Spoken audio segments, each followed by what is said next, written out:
Hey folks, as we go into this tutorial, those of you that are using Photopea should know that the tutorial that you're about to watch uses mainly Photoshop, but the Photoshop tutorial and the Photopea tutorial would be exactly the same because the layers work in exactly the same way in both. So I'll show you quickly. So I'm actually going to open the very same example that I use in the Photoshop presentation for Photopea because Photopea can read Photoshop documents. So let's just let this load. Awesome. Okay, so you will see in a moment when I go over the layers in Photoshop, but this is the layers panel in Photopea. Okay, this one won't let me drag it out unlike Photoshop will.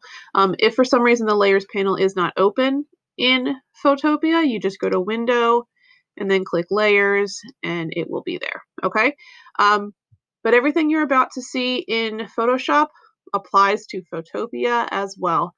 And if at any point it doesn't, then just give me a heads up and I will let you know how to fix the issue. But for the most part, they are exactly the same. So Photopea users, please stay tuned. Hi folks, I just want to give you a quick introduction to Photoshop and layers because you're going to be using layers a lot for this upcoming project and for basically all your future projects, okay? So I just opened this student work and I'm going to go ahead and sort of clean up my workspace first of all. There are probably going to be some panels here that you don't need. So we need to get rid of those so that we have extra space to work, okay? So if there's ever a panel that you find that it's open and you're just not touching it, if you're not using it, it's just taking up space, you can click these little lines here and click close or close tab group because you can see there's 3 tabs here. So this is a group of tabs. So I'm going to close the tab group. For my demonstration right now, I'm not going to be using any of these color things. So I'm going to go ahead and close that as well. Close tab group. Now I just have my layers panel open. And this gives me lots of space to see all of the layers, which is what I want to be introducing you to today. So the way layers work is kind of similar to, you can think of it like you're making a sandwich. Okay, and when you're making a sandwich, you have, you stack up all the different parts of the sandwich. So you've got the bread on the bottom, maybe some sauce or something like mayonnaise. Maybe you're making a ham sandwich, so you're going to put some meat on there, and then maybe some cheese, lettuce, tomato, onion, mustard, and then another slice of bread. And all those things are stacked on top of each other. Now they are all separate, and you could take the sandwich apart and put it together in a different order, okay? You could say, oh, I don't like this cheese. And I'm going to take this cheese and I'm going to throw it away, okay? So you could take parts out of it, and that's the way layers kind of work, all right? So what I'm going to do is I'm going to hide all of the layers that you see here on this artwork by clicking this little eyeball here. And you can see the layers are disappearing as I click through those eyeballs, okay? At the very bottom is this checkerboard. We call this the transparency grid.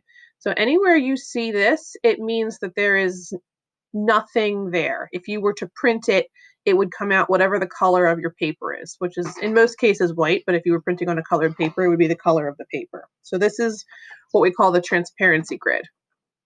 So this student's first layer, the bottom layer, that if you go back to our sandwich analogy, that first slice of bread is just a white background. And as I move up, I'm going to open up more of his different layers here. There's his snow, there's his mountains, some rocks, his mountain goats, his pine trees, his eagles, his climber. I think he had this one turned on too. Okay, so those are all the layers as I stack them up. Now I could take the different layers and I could move them around. So let's say I take the mountain goats and I want to put them under the blue mountain. And so now you can see that the blue mountain piece is covering up the goats in the middle. Okay, so we've got goat head over here, goat tail over here.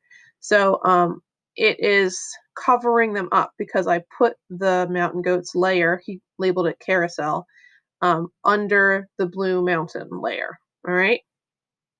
So if I hit Control Z, I can undo that, or I can just drag them to reorder them however I want. So that's kind of how it works. If I took this snowy background layer and I put it all the way on the top, it's going to cover everything up. All right. So you can reorder layers in whatever way is necessary. You saw me just show and hide the different layers. So you can see that this student has 1, 2, 3, 4, 5, 6. He has 6 layers that he kept hidden. He may have done, like he had this, I don't know why he had a lion, it's not a mountain lion. Those hidden. Now you can also just delete them. So this lion that doesn't make a whole lot of sense, I can just right click on it and click delete layer. All right. Or I could click it and drag it down here into the trash can on the layers panel, and that will delete it.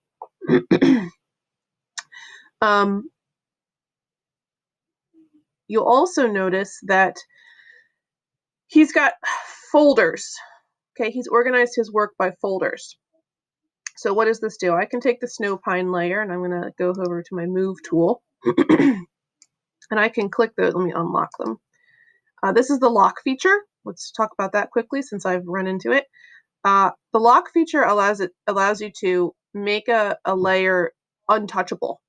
So I could be working on something else, like maybe I'm working on this ellipse piece and I want to move it around or whatever.